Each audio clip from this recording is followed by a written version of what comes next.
bonsoir peut-être. J'espère que tu vas bien. Bienvenue dans ma boutique. La boutique de lithothérapie, pierres, minéraux et autres magies. J'espère que ça va. Oui, tu as passé une commande récemment. D'accord.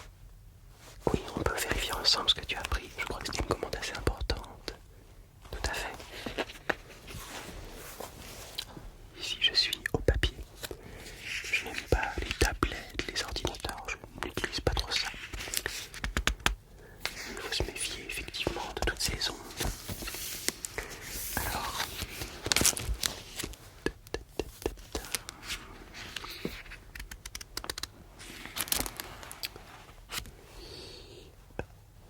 c'est pas ici. Pardon, je parle tout seul.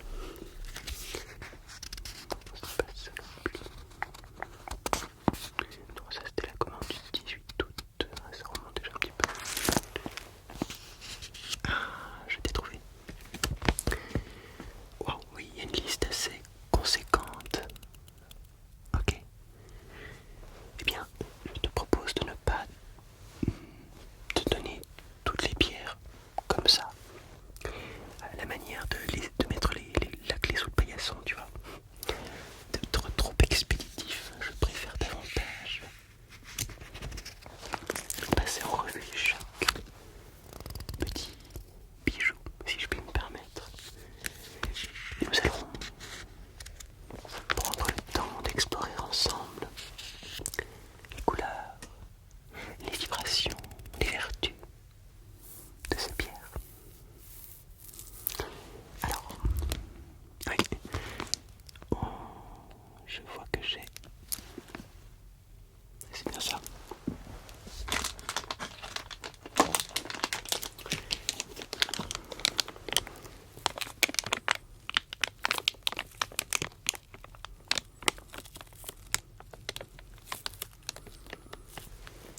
Une malachite.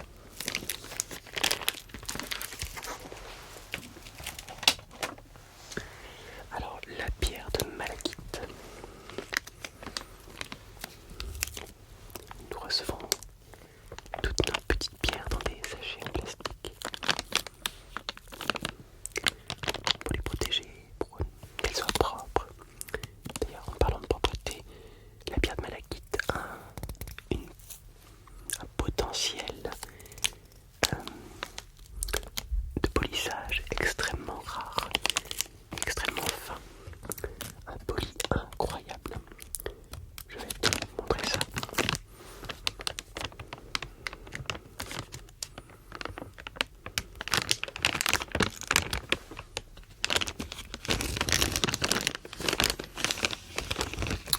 Ce n'est pas étonnant que tu aies choisi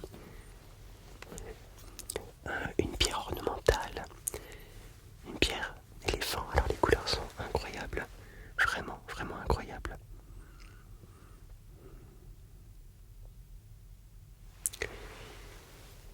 Et c'est lisse, c'est vraiment très très lisse, très très doux. Je sens de très très bonnes énergies dans cette pierre. Alors c'est une pierre qui enlève, qui retire, on l'utilise notamment pour le foie. Étonnamment, une pierre d'extraction, une pierre qui enlève le mal. Et je trouve que ce verre est d'une pureté incroyable. C'est un très bon choix, une pierre de malachite.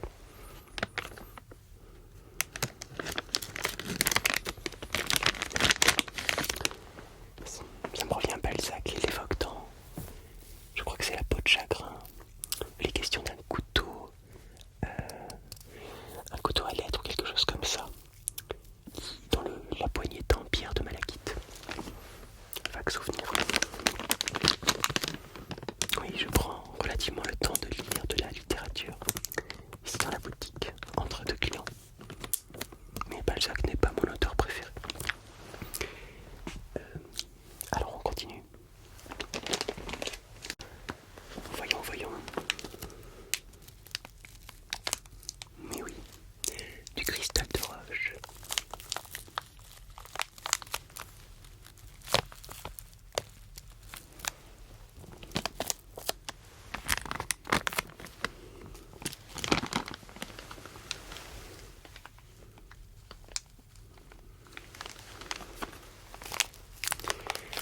c'est une pierre extrêmement prisée. Le cristal de roche, on l'appelle aussi le quartz incolore. Il me semble qu'il y a encore un autre nom, un nom plus scientifique. Le quartz hyaline. Le quartz hyaline, c'est ça, famille des silicates. Alors ça, c'est une pierre qui est utilisée depuis l'Antiquité. Une pierre vraiment ancestrale. Alors il existe sous plusieurs formes. On va ouvrir notre petit sachet. Petit sachet.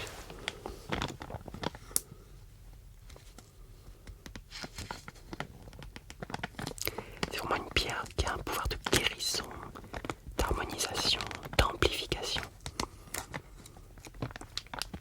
Il y a des propriétés physiques aussi.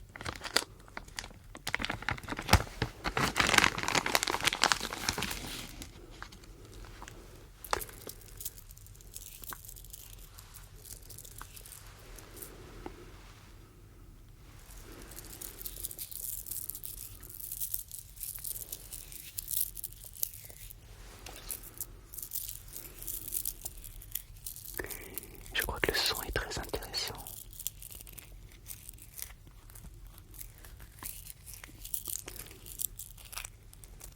Oui. Très très très intéressant.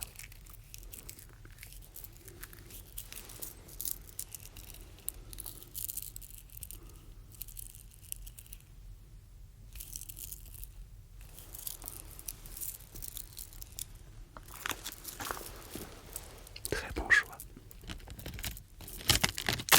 Alors, évidemment, il faut se laisser complètement inspiré par les pierres. On dit aussi que ce sont les pierres qui nous appellent. Et je suis très curieux de savoir dans quel contexte tu vas utiliser le cristal de roche, notamment sous cette forme-là. Et que tu me fasses part de ton vécu, de tes expériences. Allez, on continue.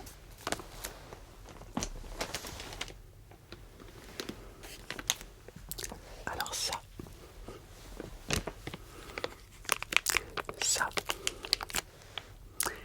c'est une pierre tourmaline. On va la regarder d'un petit peu plus près. C'est une pierre qui a des capacités pyroélectriques, famille des silicates également. Et c'est peut-être pour cette raison qu'il était un temps considéré comme la pierre philosophale.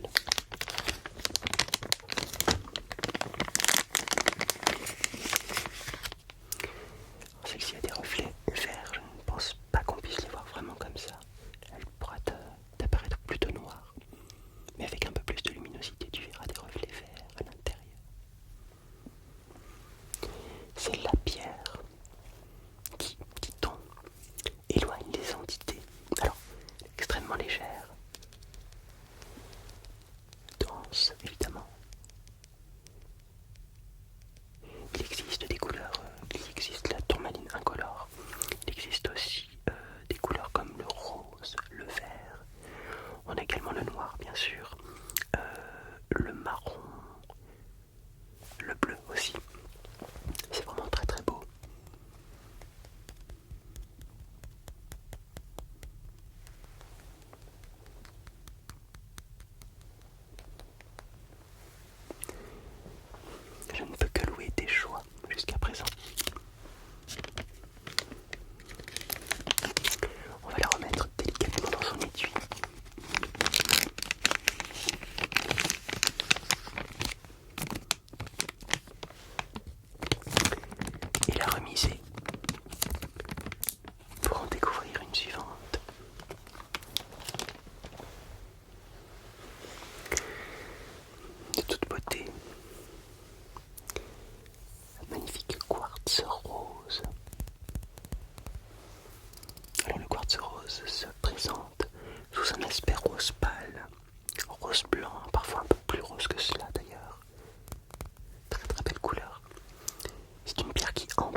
elle soulage. Elle soulage les douleurs type acidité, les ulcères, des choses comme ça. Mais aussi, elle apaise sur le mental, l'aspect mental. Alors il ne faut pas l'exposer au soleil. Elle pourrait blanchir davantage. Si tu veux garder cet aspect rosé, léger, ne l'expose pas au soleil. On dit que certaines pierres, que les pierres ont besoin parfois de se décharger ou de se recharger. J'ai entendu dire qu'on pouvait la tremper une nuit dans de l'eau minérale, dans de l'eau déminéralisée. Je ne recommande pas trop de mettre les pierres dans l'eau. Plutôt au contact d'une pierre de sel, par exemple.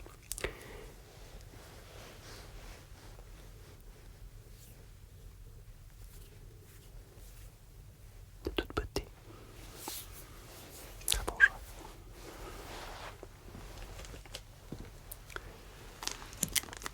Magnifique. Voici un œil de tigre. La pierre œil de tigre. À ne pas confondre avec l'œil de bœuf, l'œil de faucon, qui ont à peu près les mêmes reflets, mais pas les mêmes couleurs exactement. Alors je vais montrer un magnifique reflet.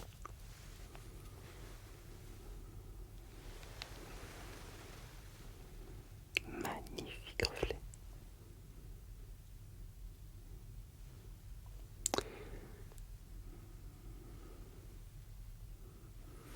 C'est très très beau. C'est une pierre que je porte sous la forme d'un bracelet. Pour moi c'est une pierre de protection.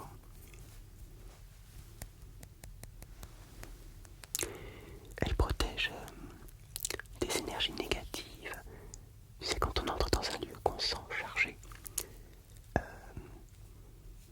moi j'aime bien dire que c'est une pierre qui aide à être soi, à ne pas être influencé par ses émotions trop fortes, à ne pas être influencé par les émotions des autres.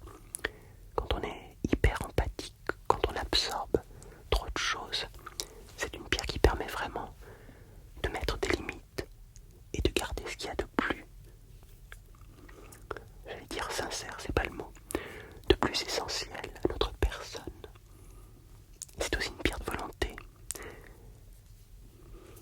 Elle est ultra portée, ultra appréciée, et surtout elle est magnifique. C'est pour ça qu'elle est portée aussi en tant que bijou.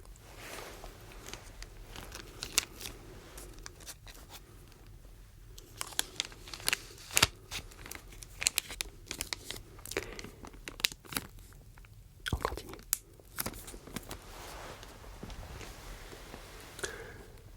Ah, génial.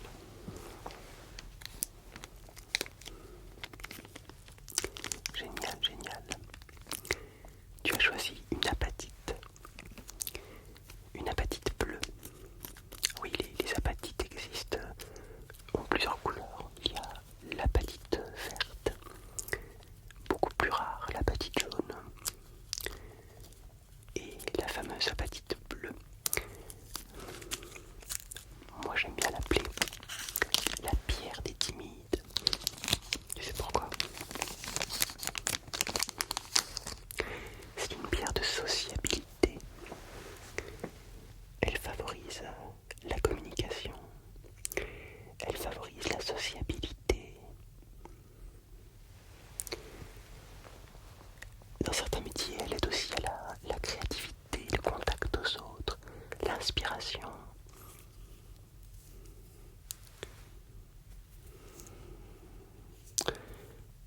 Beaucoup de douceur dans cette pierre. Et je ressens le mot empathie, je vois le mot empathie. C'est exactement ça. Je ressens une vibration de ce type-là, de cette fréquence-là. C'est ça. Connexion aux autres, compréhension des autres, ouverture au monde, sociabilité. C'est vraiment très très très beau. Très très beau. Et si tu aimes le bleu,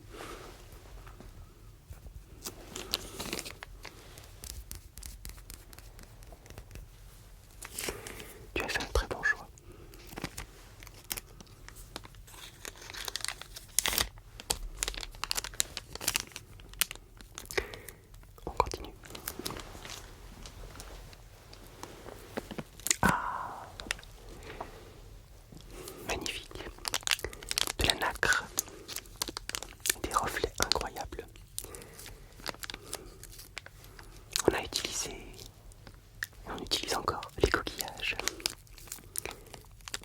forme organique, incroyable.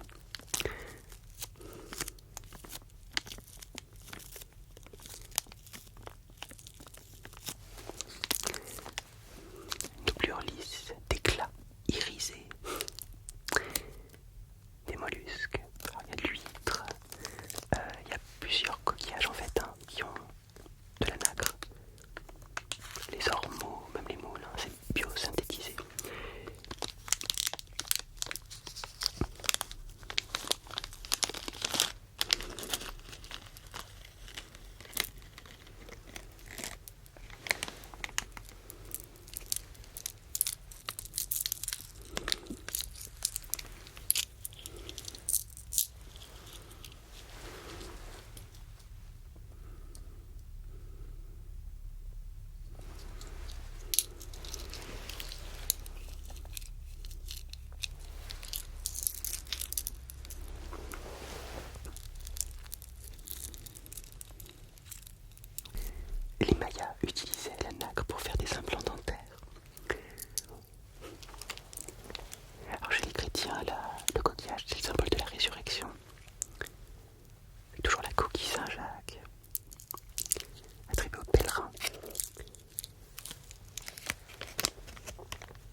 un lieu. Contre la porte, il faut qu'elle soit au contact de la peau. Il existe aussi la labradorite sur les bagues, mais elle agit un peu moins. C'est important, le contact contre la peau. Très bon choix. On se rend vraiment compte qu'il y a plusieurs nuances de couleurs.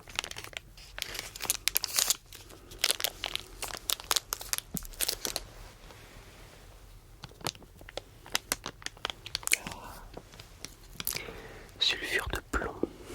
Alors, on l'appelle la pierre galène, pesante. Et ça tombe bien, parce que sur le mental, c'est une pierre de stabilité. Tu vas voir, les reflets sont incroyables. Vraiment très très beau.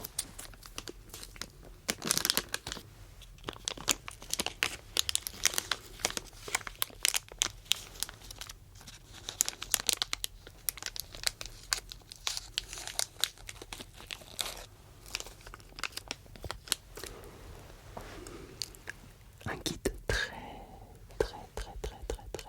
précieux. Elle tempère tellement des colères, des rancœurs, des besoins de vengeance. On dit même que